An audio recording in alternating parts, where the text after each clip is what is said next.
Welcome to Real Life with Jenny. My name's Jenny Snanaparatna. Grab your favorite drink, get yourself a snack, and we will get started. Today, I am in day number 2 of my tea advent calendar. So I have some cinnamon salon black tea. Very excited. So, I love a good advent calendar, especially when it includes one of my favorite things. And I have, because it was sitting next to me, Nerds.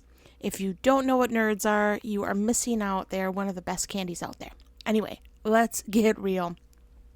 I want to talk about my bucket list. Now, I have talked about this several times because it is really about things that I want to do. And I'm so bad at expressing those that I have made myself a list. I originally made 101 things Jenny wants to do, was what this list was.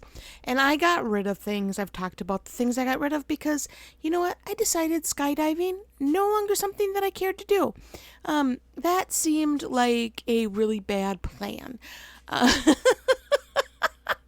But one of the things that I originally put on was going to a restaurant called Hell's Kitchen. Now, if you've never seen this show, Hell's Kitchen, it's okay. You don't need to see it to understand what I'm talking about. In fact, I would kind of suggest you don't, because the guy is really angry.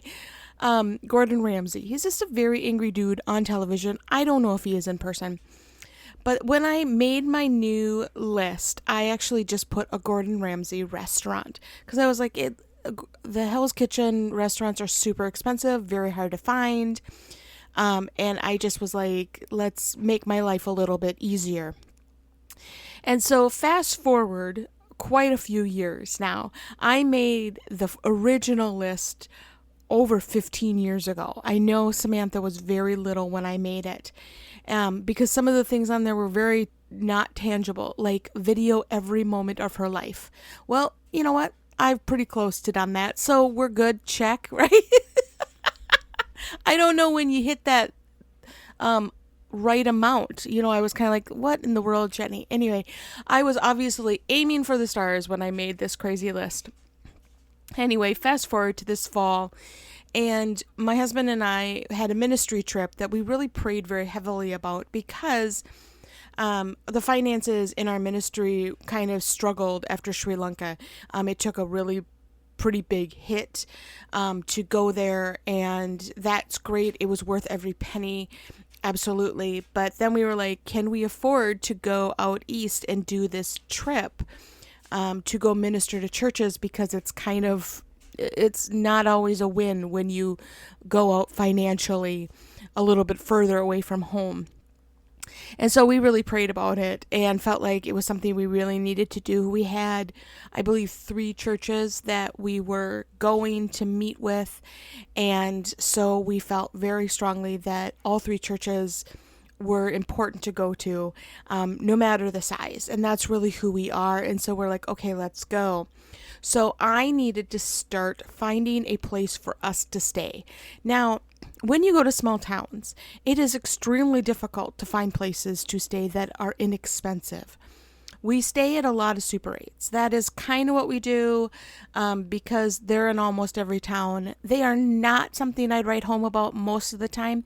Not something that are super scary. Now, this trip, we took some places that I was very excited to leave in the morning because hotel rates have just gone off the chain. I mean, it's just, they're so incredibly expensive all of a sudden.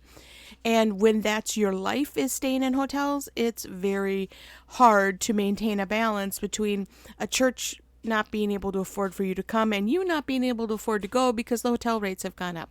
Anyway, whole situation. So I knew that we needed a place to stay like Monday through Friday because we didn't have a church. We were kind of thinking about doing a Wednesday night service. We were talking about going into New York and going to the Boston Tabernacle for their Tuesday night prayer. Like, we kind of had some plans. So we needed to stay, obviously, in the area. We were in Pennsylvania, Connecticut, and New Jersey for the churches. So I was like, where should we be? And I started looking up Airbnbs because when you're going to stay more than one day, it's a lot cheaper to do it that way. Because hotels are like $150 to $200, and you can get an Airbnb for a lot less. And I found this Airbnb for like $60 a night or something. I mean, it was just incredibly inexpensive. And it said it had an ocean view. And I was like, okay, ocean view, I can do that. I'm totally kidding. Like, that was the selling point. But you just never know. Like, right? You just, because you can't get there, you can't check it out before you get there. I read all the reviews. I don't really trust reviews because I've kind of been bullied into different reviews from different people. They're like, if you don't leave us a 5-star, don't leave us a review. And I'm kind of like, but people should know the truth. Anyway, neither here nor there. That seems like a long way to go for that. So I decided we were going to stay in this Airbnb. And I told my husband, and I'm like, what do you think? It's cheap. It's right on the ocean. Like, it says we can see the ocean. I don't know if we're really going to be able to, but, it's a very small little space. And when we got there, it was a very small little space. But there was only 2 of us. So that was fine, and it was an ocean view. Now, what was interesting is it was in a place that I never quite had ever thought about before. Atlantic City. Now, if you've never been to Atlantic City, it is kind of a cool place to be. We were right on the boardwalk. We saw the ocean every morning, saw the sunset in the evening. I mean, it was beautiful. And Atlantic City is known for a lot of things, and I didn't know, to be honest, about 90% of the stuff that Atlantic City was known for. Like, that's where Monopoly is kind of based off of, which Monopoly has been a big part of our lives. For a lot of years. My husband is like a Monopoly genius. It's kind of ridiculous. You play with him and you're done in 20 minutes. Like, it is just kind of sad. When I was a kid, we played for like 4 or 5 hours and we'd just give up because no one ever won. You play with Kevin, you're done in 20 minutes, you leave in tears. Like, it's just the whole thing. Anyway. But one of the things as we're going in, we found out that in one of the casinos there, Gordon Ramsay has a restaurant. And he was like, what do you think? Should we like splurge and go? And I'm like, yes. When are we ever going to be that close to a restaurant? We live in Minnesota. Not a lot of high celebrity chefs are here. I mean, there's a couple here and there, but we don't go to those. Anyway, because it's in your area. You never go to like the fancy restaurants in your area. So we're like, yeah, let's try it. We knew it was going to be who would splurge. And so we talked the entire 2 days that we were there before we went, like, what are we going to get? What are we going to, and we had really we looked at the menu. I'd kind of decided what we were going to get. I knew it was going to be super expensive. And we got there. The night that we got there, I almost cried when they brought us down. Like, it was such a weird Jenny moment because it was like it was like the TV show Hell's Kitchen. Everybody was wearing red and blue, like, bandanas around their head, and it was just such a super fun time. Like, I cannot express to you how fun it was for me. The waiter came over, he was like, so are you fans of the show? And I was like, yes. And he just looked at me like, okay, nerd, calm down. Like, it's fine. So we ordered something that we never do. We did an appetizer. And so we got I believe it was butternut squash risotto, which my husband doesn't like butternut squash. So I was kind of like, this could be a win for me. So we got butternut squash risotto, and it came out, and I'm telling you right now, it was the best thing I've ever eaten in my entire life. We get to eat at a lot of fun places all over the world. We've been in small places. This is probably the most expensive restaurant we've ever been to in our entire lives, and probably will be the most expensive restaurant. But the risotto, I wish I would have ordered 3 of them instead of anything else. Like, it was so delicious. I wanted to lick the plate, but it was too fancy of a restaurant for me to lick the plate. And then my husband got like a salmon dish that he said was divine. I tried it. It was edible. I'm not a big salmon girl, and then I got the beef Wellington. Now, really, what struck me in this situation, other than the food, was really worth every penny, in my personal opinion.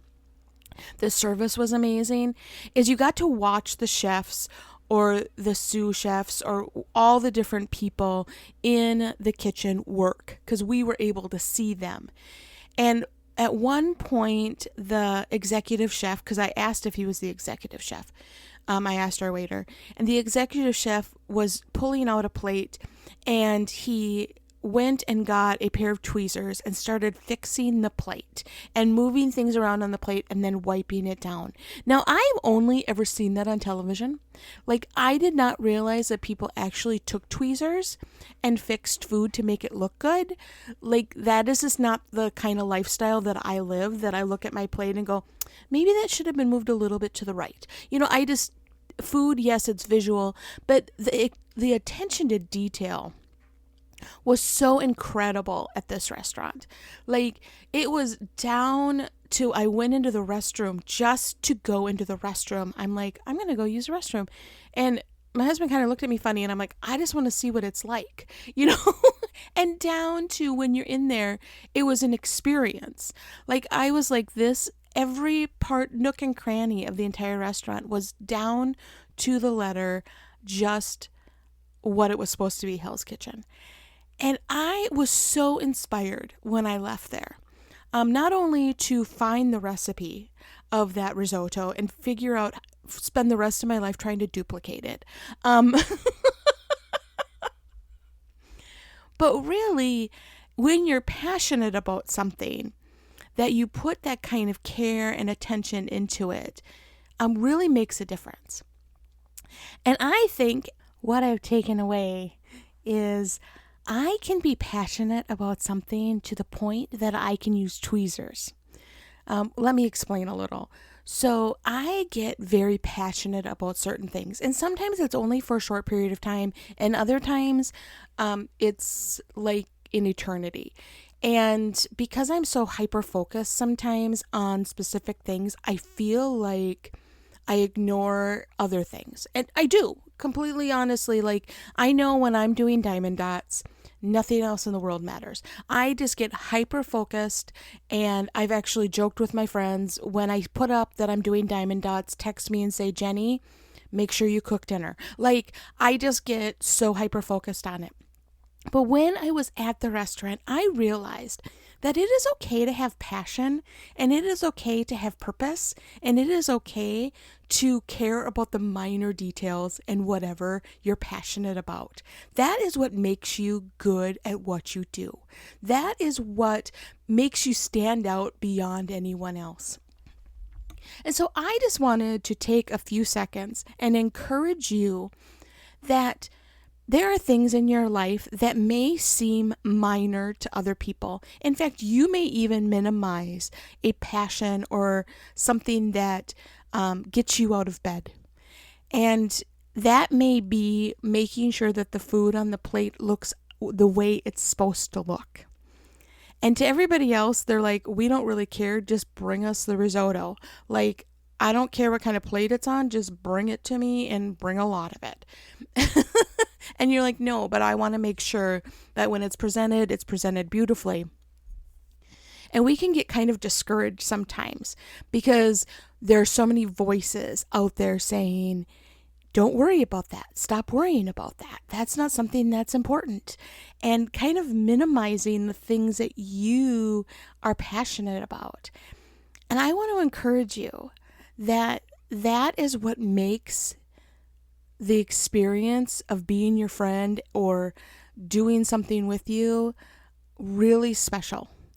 And I just think that when you are doing ministry, or you're doing your job, or you're even just with your family, that we can so often get in our heads that the things that we're passionate about are not really that important, and they are. And I just want you to take this season and go, you know what? It's okay for me to really try to engage in those passions. I remember when I was doing kids ministry, everybody around me told me, you don't need to work this hard. You don't need to make it, you don't need to put this much effort into it. The kids are going to love it no matter what. And they were like, stop spending so much time on it. And I'm telling you, I'm glad I didn't. I'm glad that, because I would take the curriculum and I rewrote it every single week. And I wrote things for my leaders so they had questions to ask. And I spent a lot of time making sure that all the details were there. In fact, because I taught girls, we did a craft or a game or an activity every single week that went with the small group questions that I had put together from the curriculum that I had put together. And so I got all the craft materials and all the, whatever we were doing, and I planned it down to the minor details. And I'm telling you, I know that's why we had a fun time, because there was never a moment that you were like, hey, you know what, Jenny? I really appreciate that we're doing this craft, but you did not provide tape, so it's an impossible thing to do. I made sure that every detail was there. I checked every marker. I know it sounds really stupid, but I really did. I made sure that every marker worked that went on those tables, and every pen worked that went on those tables, and that every time the girls came in the room, they knew what a priority they were. They were important because I had spent the time on every little detail. And yes, I know that you can do things in a very different way. That is just who I was at that time, and I loved every minute of it. And not that you have to be that detailed and, bring out a tweezers when you're serving people food to be successful. But there are things in your life that's what you feel like. My mom is really great at finances. Like, that is her thing. She's run a school financially for years. She runs the money for our ministry, and she cares about every single penny. She really does. When a penny is missing, she will spend time finding that penny. When I'm in charge, I'm like, I will give you the penny. Like, just whatever needs to be done. Let me just round it around.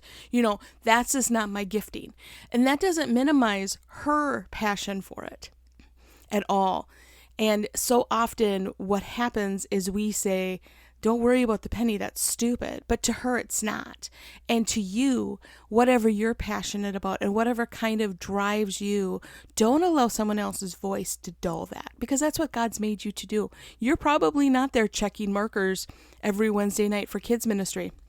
That's probably not that important to you. But it was to me, because I wanted to make sure that the girls had a great experience. And did I bring in girls to help me volunteer? Absolutely. And I had them help me go through things and make sure that everything was right. And I'd have like a little checklist and say, hey girls, this is what we need on every table. And they would help. And I had little helpers. And it was so great because I was able to teach them leadership and teach them what it meant to be a servant leader. And I just think that going to Gordon Ramsay's restaurant was just a validation for me.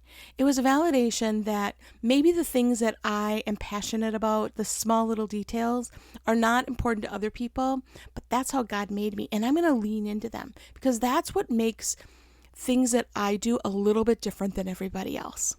And so I want to encourage you with that. I just pray that you, as you start looking at your life and maybe dull some of those voices. Last podcast, we talked about the soundtracks. Dull some of the soundtracks that say, stop worrying about that. That's not something to worry about. And I'm not saying to worry about it. I'm saying sometimes we just need to lean in to the tendency that you have in your life in a specific area, whether it's finances or ministries or volunteering or your family.